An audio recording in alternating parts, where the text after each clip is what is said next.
Hello, friends. Thank you for joining me. If I don't have my usual camera, so I don't have an in-ear monitor, so I do not know if my sound is good. I think it is, but let me know if it's not. Hi, my name is Dan, and this is Daily Art Adventure number 626. Hi, my name is Mr. Clapper. Wait, let's go this way. Hi, I'm a blue whale. All right. There's just no telling. I'm starting a painting. Here's my reference. You can barely see it way up there. There it is. All right, that's a photo. This is a commission piece for a friend of mine, and friends, husband and wife. And this camera does not function properly, but that's right, we'll make do. And there we go. It's a photograph from Beaufort, North Carolina. Certainly a place that I am very familiar with. Now, you know as an artist that you're painting in a groove, in a technique approach that suits you when you're excited about every single step. So yes, I'm always excited about this first step of the painting process, which is an abstract, completely abstract image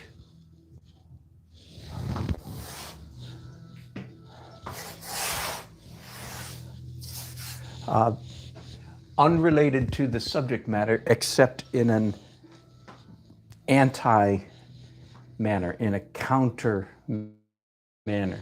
The marks I'm making right now are in no way an attempt to emulate or reflect the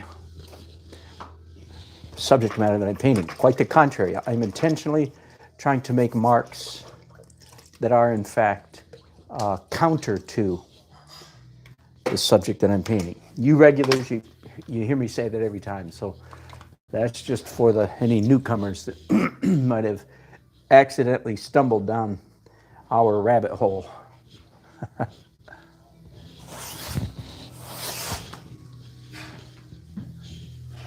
Now let's do some down here at the bottom where there's going to be a lot of brownish stuff, it looks like. So let's do some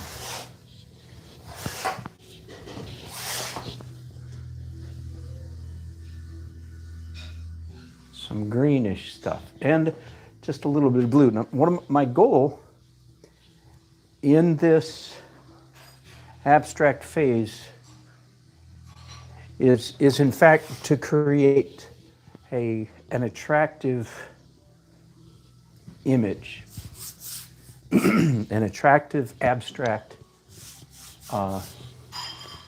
image. Yeah, composition. Yeah, that's a better word.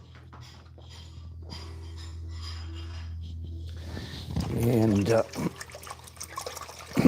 I've been doing this step consciously. I did it unconsciously for a long time, but I've been doing it consciously. Comments?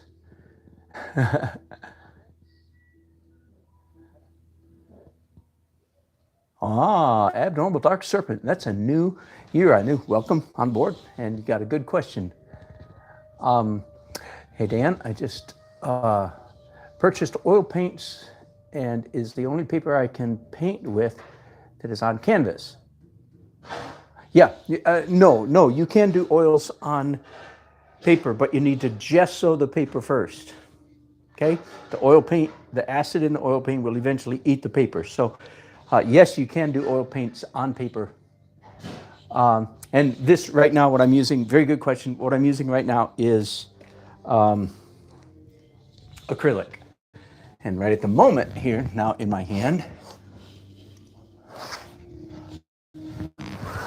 I have watercolor sticks.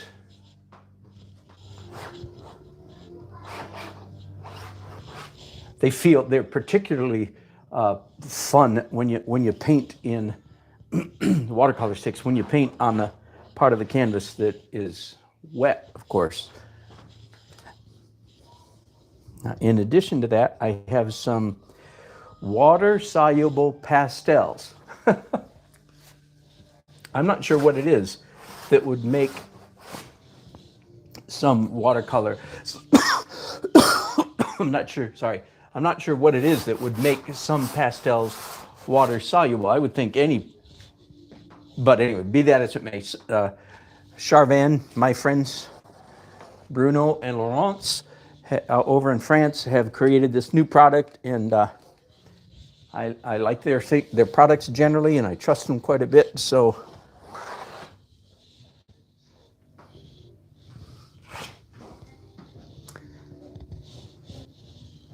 again, just trying to create interesting composition. I'm even going to pick up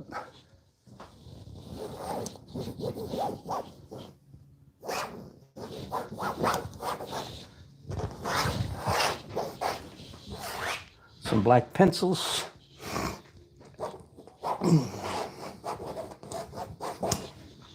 All of this is random and miscellaneous, has nothing whatsoever to do with the image. Now, I have no idea, of course, which of these marks are going to be visible in the final painting. No idea. That's why my only concern at this point is that every mark be pleasant or interesting. I'm going to do some opaque white right now, and then probably I'll be finished with the abstract stuff.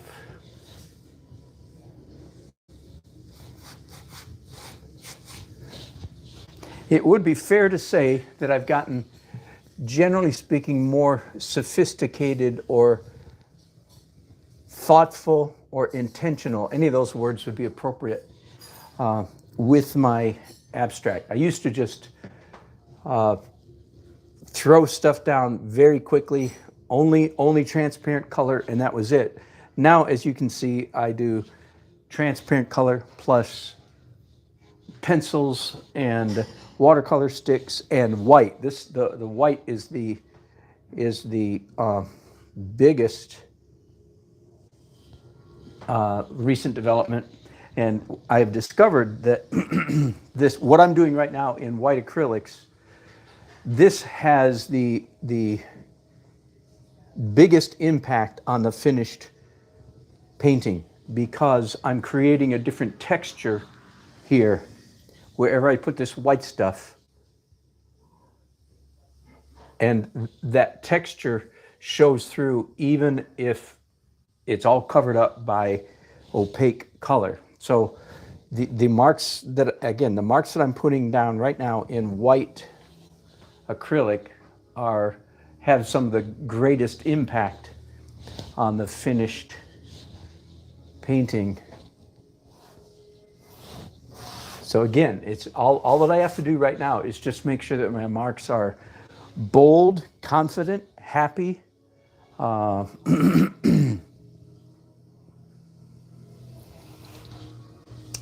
I know those are emotion words and abstract words, but I don't know what better words to use.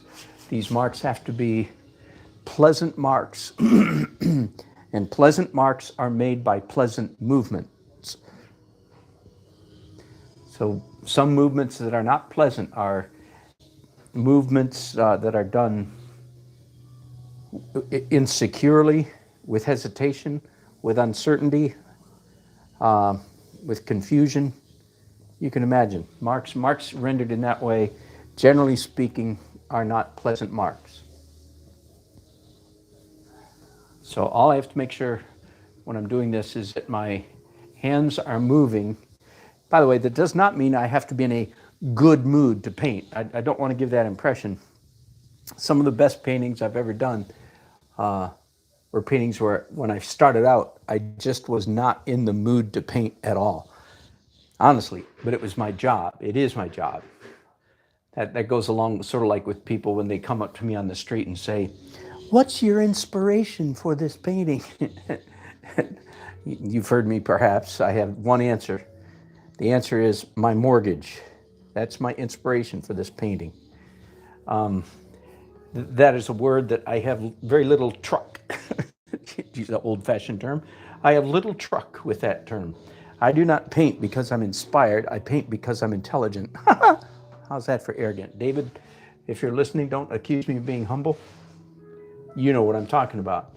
I don't paint because I feel like it or I'm inspired or suddenly I wake up and like, nah, birds singing, angels, sun shining. Nothing like that.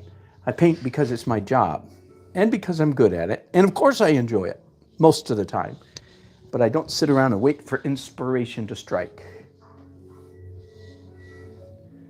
My inspiration is my mortgage payment. All right, just about done here. Again, taking a little more time than I used to in the olden days. Having fun, making interesting marks. All right, I think that's good enough.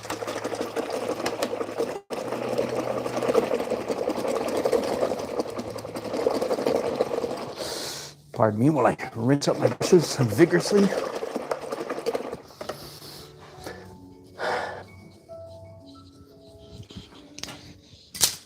All right, now for some long-handled brushes. Probably my second favorite brushes. My most favorite brushes are these cheap chip. That's a 4-inch chip brush. Second favorite would be these long-handled. All right, I'm not going to begin to render my first guess at this image. And I think the horizon is going to go about there. Not exactly a third. I'm cheating the third rule a little bit. In fact, yeah.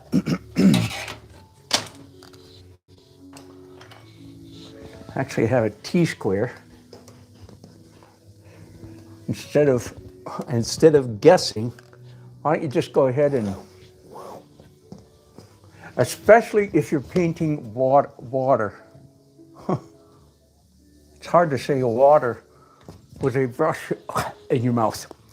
If you're painting the ocean, if you're painting water, man, by all means, use a T-square. Don't even waste time, as I say, trying to get it leveled. Just use a ruler. That's my opinion. Okay, and then there's going to be a big mast right here.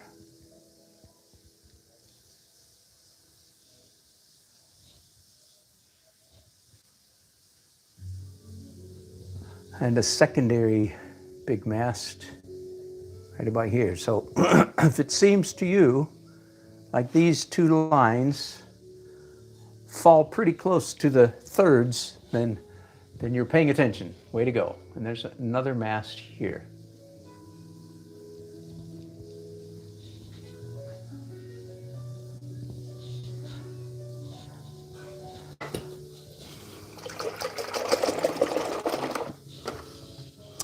Generally speaking, I try to do my initial drawing in a color that doesn't get lost with what's already up there. So even though I used red up here, there's red here in my abstract, but there wasn't red right along there. So that was legal. Now down here, there's going to be a dock, a railing. And I'm taking a guess here. I'm thinking the angle is something like this. And I'm using phthalo blue at the moment to draw these lines.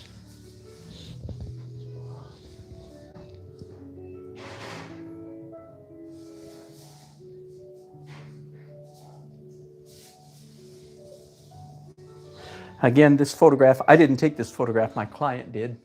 I have edited it quite heavily in Photoshop and then emailed it back to them twice, edited it and sent it back to them twice, and got their approval to make sure that they like, what I did with their photograph, and they said they did, so we're good. The photograph was taken in Beaufort, North Carolina,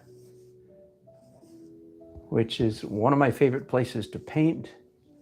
I've taken several trips, 6, 8, maybe 10 trips to Beaufort over the last 15 years, just to paint. So it's a familiar place, a fun place. Right on the coast of the Atlantic, lots of interesting stuff.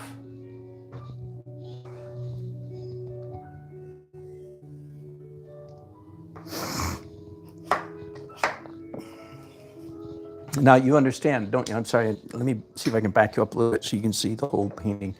You understand that all the marks that I'm putting on the canvas, all the drawing marks that I'm putting down right now, I don't, as I like to say, I don't put my weight on them. It's just, this is my first guess, if you will, as to where these lines are supposed to go. I think one of the chief differences between a good drawer and a bad drawer, or a beginner drawer, is a good drawer makes these marks and then doesn't trust them, or feels very free to move them. In fact, I'm moving this one already. Whereas a less experienced drawer tends to make a mark, put it down, plants a flag on the hill, so to speak, and says, I will die on this hill. I'm committed that line is correct. Whereas a good artist is more likely to say, nah, it might be right, might not be. I'll make changes later. I counted, not too long ago, and you may have heard me say, I think I, on average, go through about 8 phases, 8 layers of drawing in a typical painting. So I get 8 chances to get it right. This is just my first chance. Which I hope that sounds encouraging to you, because that means you have lots of chances to get it wrong. No, you have lots of chances to make corrections and get it right.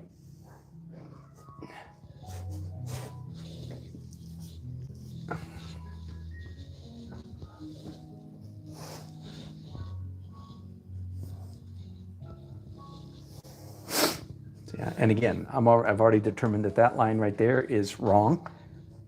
Witness my distress. In other words, no, you don't worry about mistakes. This erroneous line will do nothing but add interest and variety and texture to the finished painting. I'll diminish it, so to speak, cover it up, or erase it, so to speak, late in the process. Certainly not right now. I don't waste any time at this stage making corrections. Okay, so there's a boat up close.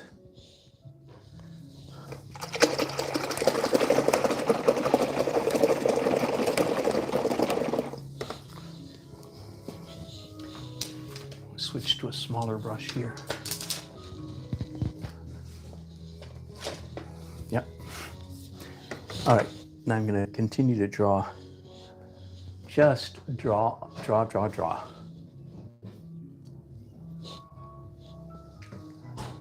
As far as boats go, the star of the show is this boat right here. This is going to be largely covered up by flowers. But this one here is and I'm going to move that mast now. Okay, so there's a classic example of my first line. Can you see this? I put it there, and then I said, nah, that ain't right, and I've moved it over about 1 inch. What do I do with the old one? Nothing. Not till late in the painting process do I worry about erasing or covering or correcting erroneous marks. And the great majority of those so-called erroneous marks the great majority of them will add interest and a dynamism to the painting that correct lines don't do.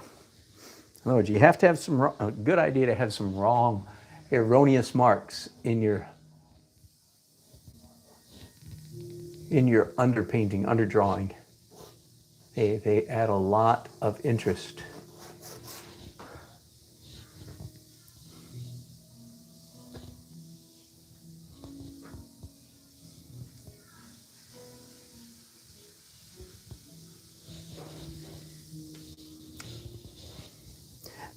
The acrylics that I'm using are pre-mixed. Let me show you, they're right here. So for instance, here's the liquid acrylic, and I mixed it with a great deal of medium, several different brands. My favorite brand of medium is, I think I have right here. My favorite brand for what it's worth is GAC 100. But I also use the cheap stuff that I just showed you a minute ago. The point being, all the paint that I'm using right now, all these acrylics are transparent, and that's very, very important to the look and the feel of my paintings, is all that transparent work.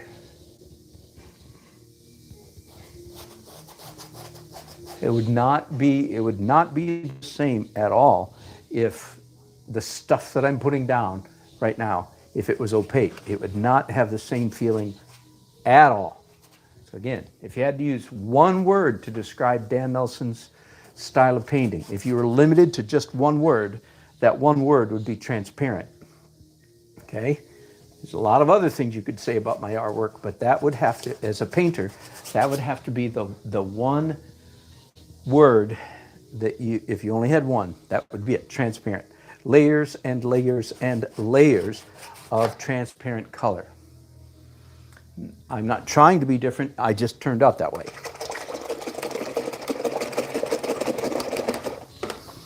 Okay, back to some large brushes now.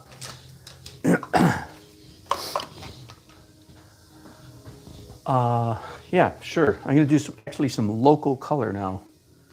They're green plants up here, up close.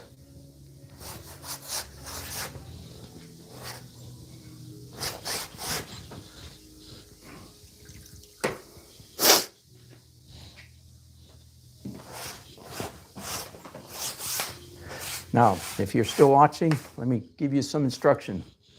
This is very important. There is a green plant. Let me show you my reference again. Well, I'll tell you what, I'll pull it down for you.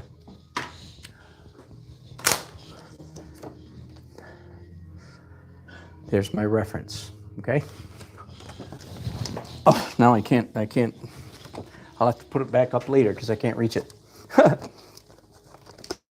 So that's what I'm looking at. And there's a green plant in this area. I want you to understand this concept. I am painting green, even greenness, in the zone, in the area of that plant. I'm not painting the plant, tongue painting, even with big brushes. I'm painting in the zone or the area where there's going to be a green plant. Now, the green plants, both of these have red and yellow flowers. So I'm going to do the same thing. I'm going to paint red. I'm not going to paint where the flowers are going. I'm going to paint in the zone where the flowers are going. Does that make sense to you? Now I'm looking for my GAC that I just showed you guys a minute ago. There it is. Okay, Gonna pour a little bit of, whoops, not if it's stopped up. Let's try that again. So I have red paint, and I'm just gonna pour a little bit more medium, just to get a little more transparent. All right, so where the flowers are going, roughly speaking, I'm not painting the flowers, just there are going to be red flowers in this zone, in this area. I think that's one of the most foreign, when I'm teaching my approach to painting, right there, I think that's one of the most foreign concepts to my students. Let's get away from this painting for just a minute and imagine that we're painting a barn, and the barn has a roof, and the barn, it's a tin roof and it's reflecting, no, let's make it a rusty roof, so it's orange. My students will get out their brushes, stick out their tongue, and paint that trapezoid. And I'm going, no. Just paint this rust-colored roof in the zone and let it, like this, let it bleed, let it run out all over the place.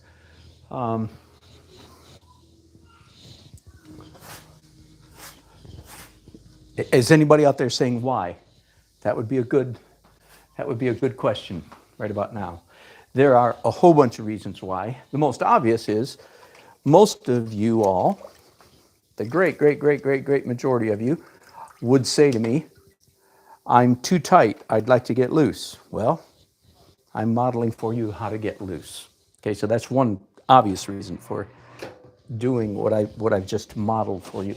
But there are other reasons. Another one is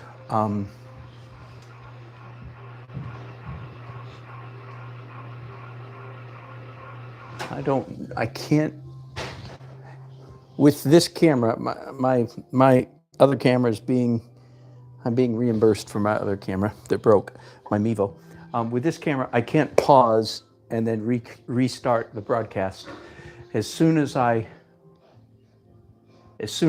pause, I have to start a completely new broadcast. So let me read your comments here for just a minute.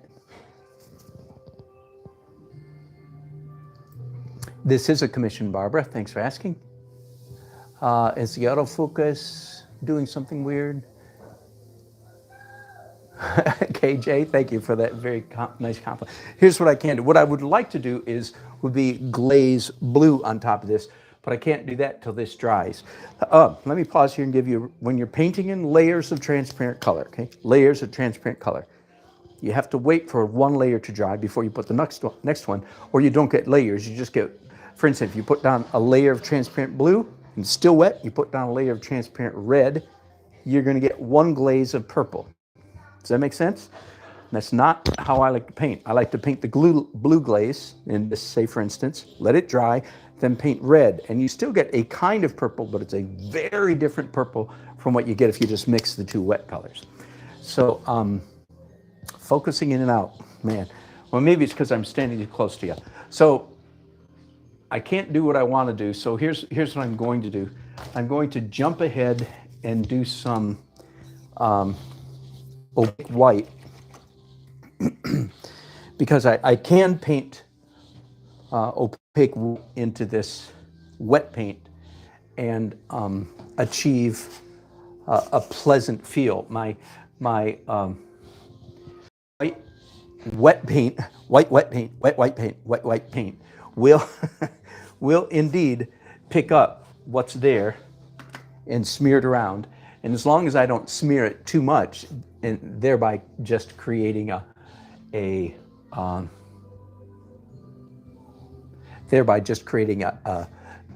pastel opaque color, not be good.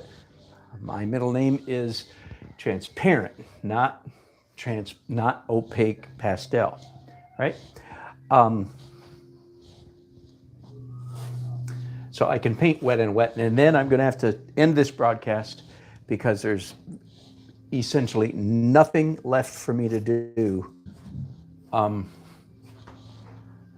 except wait for this to dry. So it's going to be a short broadcast. I think that I'll come back in a little while. Remains to be seen exactly. My time is not always my own. Balancing a lot of things with wife and family and kids.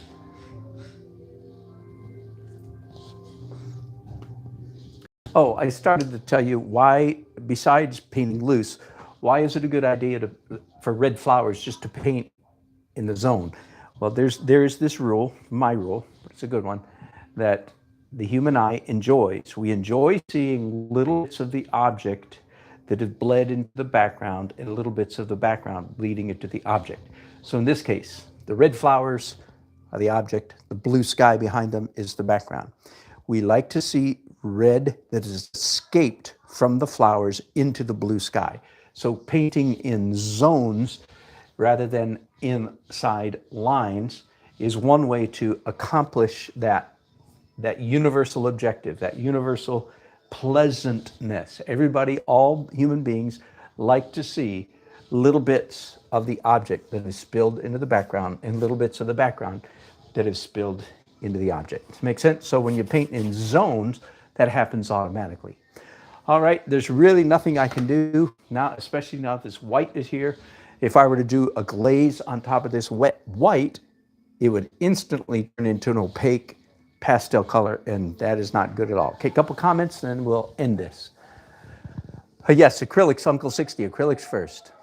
And so I've accomplished what I titled this, starting a painting. Hello, Raymond. Thank you so much for that super chat. $2 just for you being a generous guy and me being a good teacher, I hope.